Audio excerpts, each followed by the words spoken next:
পুলিশের লাঠি পুলিশের গায়ে পড়বে। আলিপুরদুয়ারে নিদান বিজেপি সাংসদ, দার্জিলিং এর সাংসদ রাজু বিস্তার, আর তার এই মন্তব্যে নতুন করে বিতর্ক সৃষ্টি হয়েছে। তিনি যে মন্তব্য করেছেন আলিপুরদুয়ারে একটি জনসভায় গিয়ে, সেখানে তিনি বলছেন রাজ্যে পুলিশের লাঠি পুলিশের গায়ে পড়বে। শোনাবো আপনাদের ঠিক কি বলেছেন তিনি। आज पुलिस का राज है, पुलिस का डंडा चलता है सीधे साधे भोले भाले जनता के ऊपर, अब पुलिस का डंडा पुलिस के ऊपर ही चलेगा। तभी उसको कहते हैं हम जनता का राज।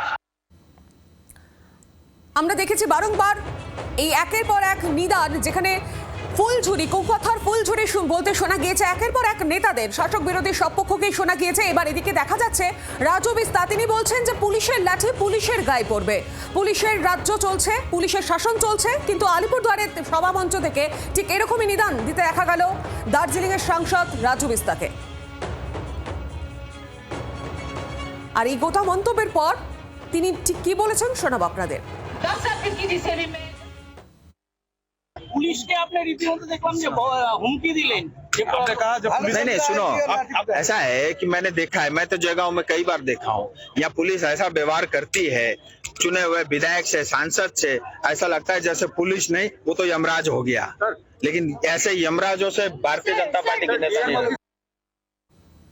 আর এই গোটা বিষয় নিয়ে রাজনৈতিক তর্জাতুঙ্গে আমরা কথা বলেছিলাম উত্তরবঙ্গ উন্নয়ন মন্ত্রী উদয়ন গুহর সঙ্গে। তার প্রতিক্রিয়া শোনাবো আপনাদের। পাশাপাশি তৃণমূল বিধায়ক অসিত মজুমদার তিনি কি বলেছেন শুনুন।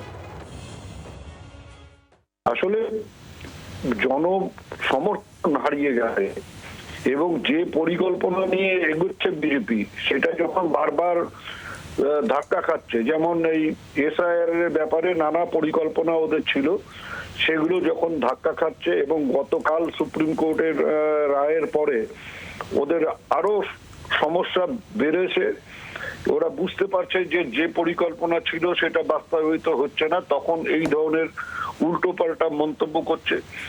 এবং এই যে পুলিশের ভেতরে গোলমাল লাগিয়ে দেওয়ার কথা, অর্থাৎ পুলিশের লাঠি পুলিশের পিঠে পড়বে, এই ধরনের কথা বলে পুলিশের মধ্যে বিভাজন তৈরি করবার যে প্রচেষ্টা, তার জন্য ওর বিরুদ্ধে মামলা করে অবিলম্বে ব্যবস্থা নেওয়া উচিত।